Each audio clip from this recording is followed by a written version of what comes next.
मेरी कौम के अंदर, हमारे कल्चर के अंदर इल्म की बात सुनना सुनाना इसका रिवाज नहीं है। हमारे यहाँ ऐसा होता है कि कोई धड़ल्लेदार किस्म का बयान हो जिसमें शेर व शायरी बहुत ज़्यादा हो, छोटी सी बात करे और 5-8 शेर सुना दे, छोटी सी बात करे 5-8 शेर सुना दे। उस तरह की तकरीर सुनने के लिए हम आमादा हो जाते हैं। जब कोई इल्मी बात सीखने सिखाने का मौका होता है तो हमारे लोग नहीं तवज्जो करते। आप आज देखें, आज हम इस मजलिस में हम लोग इकट्ठे, सुबह सहरी में आप तशरीफ लाइएगा। आज अल्हम्दुलिल्लाह कई लोग सारी रात ही यहां रहेंगे। आप सुबह सहरी में गौर कीजिएगा, सहरी में इतने कम लोग नहीं होंगे, सोए हुए भी उठ के सहरी करने के लिए आएंगे।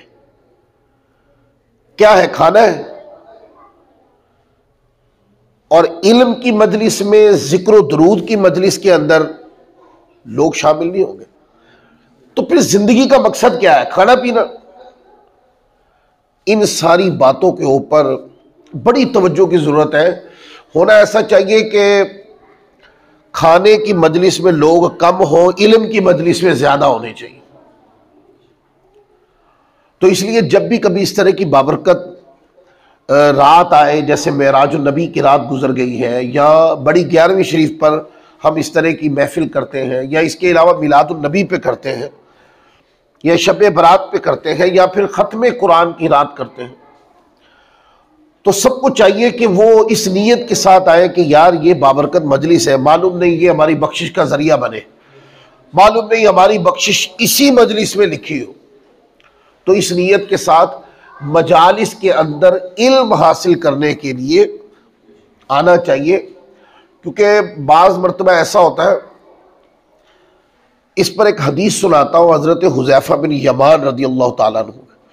आपने ना एक शख्स को देखा तो वो नमाज पढ़ रहा था, तो आपने फरमाया, हुजूर के सहाबी है, फरमाया कि कब से ऐसे नमाज पढ़ रहे हो? उसने कहा मैं तो 40 साल से ऐसे नमाज पढ़ रहा हूँ।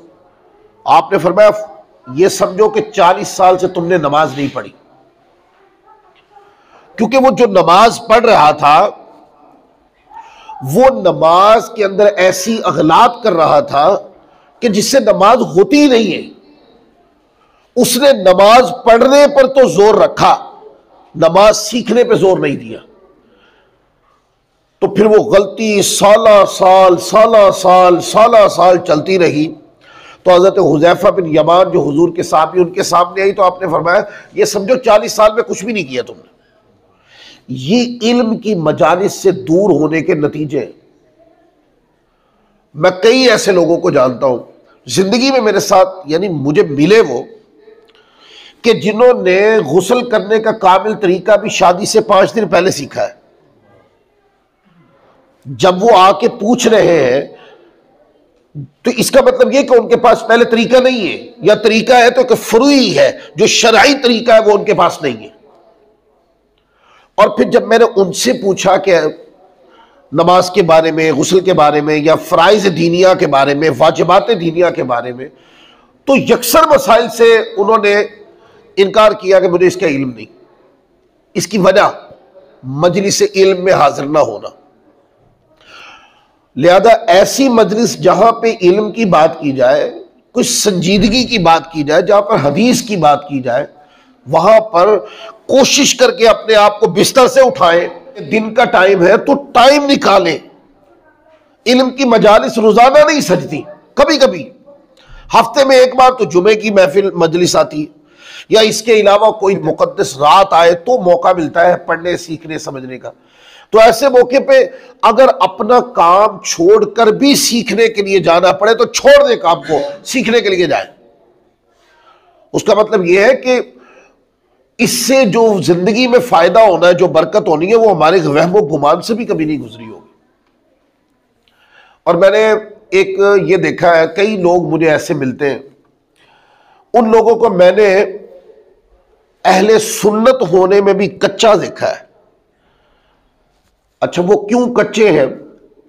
वो मोबाइल से ना हर बंदे की वीडियो तो सुनते हैं, उस वीडियो से पैदा होने वाले जो दिमाग में सवाल है वो तो कभी किसी आलिम को सुनाए ही नहीं, उसके जवाब तो किसी से सीखे ही नहीं। तो किसी बदमज़हब की तकरीर सुनी, उससे दिमाग में पैदा होने वाला जो सवाल था वो दिमाग में आ गया। अब उसके इलाज के लिए तो कुछ किया नहीं। क्यों? जुमे में जाना ही उस वक्त है जिस वक्त खुतबा पढ़ रहे होंगे कारी साहब, तो खुतबे में आपको अरबी तो समझ आती नहीं, तो फिर आपको कैसे पता चलेगा कि क्या कहा? उससे पहले 1 घंटा जो कुरान और सुन्नत के ऊपर दलाइल के अंबार मस्जिद में सुनाए गए, उसमें तो हम शामिल ही नहीं थे। तो इस तरह बड़े जो है छोटों की तरबियत करें, और छोटे बच्चों से बड़ों तक सब कोशिश करें कि जब भी इल्म की मजलिस हो टाइम निकाल के जाएं वहां पर और सीखें। उलमा ने कहा है कि नफली रोजा रखना, नफली इबादत करना, इन सारी उमूर से बेहतर है कि इल्म दीन की मजलिस में आके बैठ जाए। यानी ये जो हम बैठे हैं, ये नफली इबादत से अफजल काम कर रहे हैं इस टाइम हम, क्योंकि अभी हम दीन को समझने की कोशिश कर रहे हैं। अभी कुरान और हदीस को पढ़ेंगे तो उससे सीखने की कोशिश करेंगे। आलिम और आबिद, आबिद कहते हैं इबादत करने वाले को, आलिम कहते हैं कि जो दीन का इल्म रखने वाला हो। क्यों ये बात कही गई कि आबिद की इबादत से आलिम की नींद अच्छी है? उसकी वजह यह है, एक बंदा इबादत करने वाला है पर वो इबादत को सही तरीके से सरंजाम नहीं दे रहा, तो समझो उसकी इबादत हुई नहीं। और जो साहिब इल्म आलिम है, जो जानता है, मसले को सीख कर अमल कर रहा है, उसने 2 नफिल भी पढ़े तो उसका तकाजों को पूरा करेगा वो। तो इसी तरह जैसे हर चीज के तकाजे होते हैं, ऐसे ही इबादत के भी तकाजे होते हैं, अल्लाह के जिक्र के भी तकाजे होते हैं, रसूल पाक सल्लल्लाहु अलैहि वसल्लम के जिक्र के, आपके दीन मतीन पे अमल करने के भी तकाजे होते हैं। इन सारी चीजों को सीखना, समझना है, अपनी जिंदगी को इस डगर पे चलाना है कि मेरा जो आने वाला दिन है बाएतबारे इबादत के पहले दिन से ज्यादा बेहतर होगा, बाएतबारे इल्म के पहले दिन से ज्यादा बेहतर होगा। अपने आप को बेहतरी की सीढ़ी चढ़ानी है, ना कि सुस्ती की वजह से कमजोरी की तरफ आना है। तो ये चंद बातें थी, इनको दूसरों तक भी पहुंचाए।